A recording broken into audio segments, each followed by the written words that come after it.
हम चर्चा कर रहे हैं शीत युद्ध के कारणों पर और हमने देखा अनेक कारणों पर हमने इसमें चर्चा की। आगे हम देखते हैं कि जर्मनी के विरुद्ध दूसरा मोर्चा खोलने में देरी। द्वितीय विश्व युद्ध के दौरान हिटलर ने दोबारा करना पड़ते हैं। तो कर दो आदि कर दो मत कर अभी करनी होगी। हम चर्चा कर रहे थे आइए क्या ऐसे ऐसे कर देना ये सारा चालू होने से पहले ऐसे ऐसे कर देना। द्वितीय शीत दोबारा से कर दो काफी साथ अपलोड हो जाए, मजा आ जाएगा। अरे यार थे लोग ब्लूपर डिस्टर्ब करो ना। अच्छा हमने क्या बोला भाई? कुछ भी दोबारा कर देना शुरू कर दे। दोबारा कर दे बेटा। अरे कर दे दोबारा ना।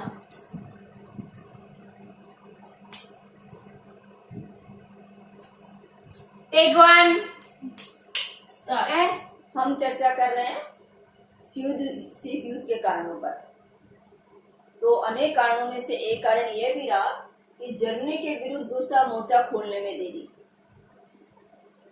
द्वितीय विश्व युद्ध के दौरान हिटलर रूस पर तेजी से आक्रमण करते हुए आगे बढ़ता जा रहा था और स्टालिन का यह मानना था कि अगर यूरोपीय शक्तियां यानी अमेरिका और ब्रिटेन द्वितीय मोर्चा जर्मनी के विरुद्ध खोल दे तो रूस पर उसका दबाव कम हो जाएगा और हिटलर पर या जर्मनी पर दबाव बढ़ेगा।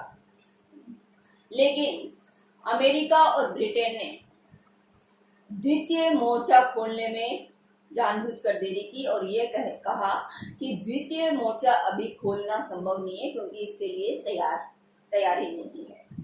आगे जाकर इन शक्तियों ने द्वितीय मोर्चा खोला, लेकिन ये द्वितीय मोर्चा मध्य पूर्व के रास्ते से खोला गया, पश्चिमी यूरोप के रास्ते से नहीं खोला गया जो कि रूस चाहता था, जो कि रूस पर उससे दबाव उस पर बढ़ रहा था। तो अमेरिका और ब्रिटेन ने मध्य यूरोप से द्वितीय मोर्चा खोला, पश्चिमी यूरोप से नहीं। और पश्चिमी यूरोप की तरफ से रूस पर जर्मनी का दबाव बढ़ता जा रहा था। इससे स्टालिन के मन में ये भाव पैदा हुआ कि ब्रिटेन और अमेरिका दोनों सोवियत रूस की तबाही चाहते हैं और जानबूझकर द्वितीय मोर्चा खोलने में देरी इन्होंने की है।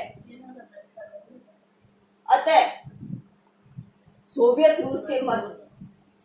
रूस और अमेरिका या यूरोपीय शक्तियों के मध्य संबंध और ज्यादा कड़वे हो गए।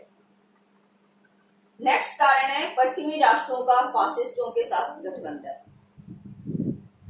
सोवियत रूस या स्टालिन इस बात से बड़ा क्षुब्ध था कि पश्चिमी राष्ट्रों का संबंध या गठजोड़ फासिस्ट शक्तियों से है और वे फासिस्टों के साथ मिले हुए हैं। जब फिनलैंड ने सोवियत रूस पर आक्रमण किया तो इन पश्चिमी राष्ट्रों ने फिनलैंड के साथ अपने संबंध तोड़ने में जानबूझकर देरी की, जिसका अर्थ स्टालिन ने यह लगाया कि पश्चिमी राष्ट्र शक्तियां उसकी तबाही चाहते हैं, वे उसे बर्बाद करना चाहते हैं और फासिस्टों के साथ मिलकर वे उसकी शक्ति और उसके प्रभाव को अंतर्राष्ट्रीय जगत में कम करना चाहते हैं। नेक्स्ट है सोवियत रूस के विरुद्ध प्रचार। द्वितीय विश्व युद्ध के दौरान पश्चिमी शक्तियों यानी अमेरिका और ब्रिटेन ने अपने सैनिकों में यह प्रचार किया कि सोवियत रूस और साम्यवाद उनके और ईसाई धर्म के विरुद्ध है। ये उनके और ईसाई धर्म के लिए एक बड़ा खतरा है। ये भाव अपने सैनिकों में उन्होंने भरना प्रारंभ कर दिया, जिसका अर्थ सोवियत रूस ने ये लिया कि वह सोवियत रूस अमेरिका और पश्चिमी शक्तियों के विरुद्ध हो गए। और वह ये जानने लगी कि अमेरिका और पश्चिमी शक्तियां सोवियत रूस को सीमित करना चाहते हैं, उसके प्रभाव को सीमित करना चाहते हैं और वो सोवियत रूस के विरुद्ध प्रचार प्रसार को और ज़्यादा बढ़ावा दे रहे हैं, जिसका स्टालिन ने बड़ा कड़ा विरोध किया। और दोनों जो शक्तियां हैं उनके मध्य संबंध तीखे और तीव्रतर होते गए। शस्त्रों की बिक्री। सोवियत रूस और अमेरिका दोनों ही राष्ट्र शस्त्रों के बड़े विक्रेता राष्ट्र हैं और दोनों ही राष्ट्र विश्व के अन्य राष्ट्रों को अपने अस्त्र शस्त्रों का निर्यात करते हैं और इस निर्यात या शस्त्रों के व्यापार में दोनों एक दूसरे के प्रतिद्वंदी हो गए। दोनों की प्रतिद्वंदिता या शस्त्र बिक्री की प्रतिद्वंदिता ने शीत युद्ध को चरम सीमा पर पहुंचा दिया और शीत युद्ध दुनिया के कई राष्ट्रों तक फैलने लगा। राजनीतिक प्रभुत्व। सोवियत रूस और अमेरिका दोनों ही बड़ी महाशक्तियां हैं। दोनों ही शक्तियां विश्व पर अपना प्रभुत्व जमाने के लिए प्रयासरत थी और इस हेतु वे अनेक हथकंडे अपना रही थी।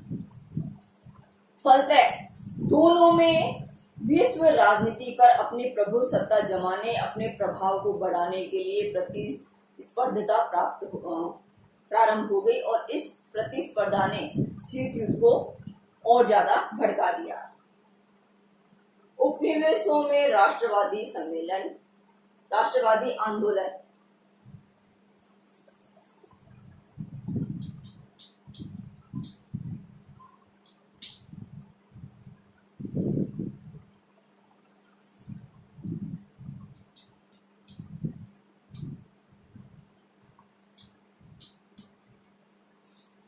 द्वितीय विश्व युद्ध की समाप्ति के दौरान आते आते एशिया और अफ्रीका के कई राष्ट्रों ने फ्रांस और ब्रिटेन के विरुद्ध राष्ट्रवादी आंदोलन प्रारंभ कर दिए और इन राष्ट्रों ने अपने यहाँ के उपनिवेशों से या ब्रिटेन और फ्रांस के उपनिवेशों से मुक्ति पाने हेतु राष्ट्रीय आंदोलन प्रारंभ कर दिए। इन राष्ट्रीय आंदोलनों के प्रति सोवियत रूस की सहानुभूति थी और सोवियत रूस उनका समर्थन करता था। फलतः यूरोपीय शक्तियों ने इसे अपने विरुद्ध एक मोर्चा समझा और दोनों ही गुटों में शीत युद्ध भड़का और शीत युद्ध को भड़काने में इस तथ्य ने भी एक बड़ी भूमिका निभाई। उत्तरी ईरान से फौजें हटाने से सोवियत रूस का इनकार। 1942 में हुए समझौते में यह तय किया गया था कि जर्मनी के आत्मसमर्पण के 6 महीने के बाद में ईरान से सभी राष्ट्र अपनी फौजें हटा लेंगे। अमेरिका और ब्रिटेन ने ईरान से अपनी फौजें हटा ली, लेकिन सोवियत रूस ने अपनी फौजें ईरान से हटाने से मना कर दिया और इस कारण ईरान में विद्रोह हो गया और इस विद्रोह के कारण ईरान को सोवियत रूस से समझौता करने और 25 वर्षों तक अपने तेल संसाधनों पर सोवियत रूस के आधिपत्य को स्वीकार करने के लिए बाध्य होना पड़ा। फलतः अमेरिका और ब्रिटेन ने इसे समझौते का उल्लंघन माना और रूस के प्रति आक्रोश वहां पैदा हुआ और रूस के प्रति विरोधी प्रचार प्रसार शुरू हुए।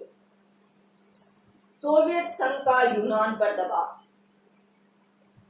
1944 में हुए समझौते के अनुसार यह तय हुआ था कि यूनान पर ब्रिटेन का आधिपत्य स्वीकार कर लिया था 1944 के समझौते में, लेकिन यूनान द्वितीय विश्व युद्ध के दौरान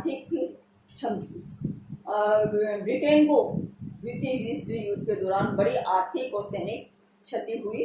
फलतः ब्रिटेन ने यूनान से अपने सारे सैनिक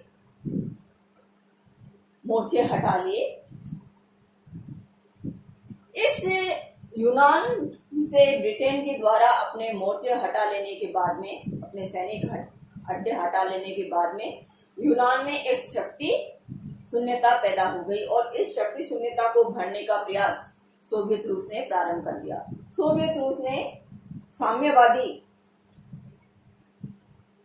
राष्ट्र, साम्यवादी जो छापा मारक शक्तियां थी यूनान में, उनको प्रोत्साहन देना शुरू कर दिया। अल्बानिया, यूगोस्लाविया और बल्गारिया के माध्यम से उसने साम्यवादी शक्तियों को यहाँ प्रोत्साहन देना प्रारंभ कर दिया और साम्यवादी शक्तियों का दबाव और रूस का दबाव यहाँ ज्यादा बढ़ गया। फलतः पश्चिमी शक्तियां रूस के विरुद्ध हो गई और शीत युद्ध को भड़काने में इस तथ्य ने भी एक बड़ी भूमिका निभाई।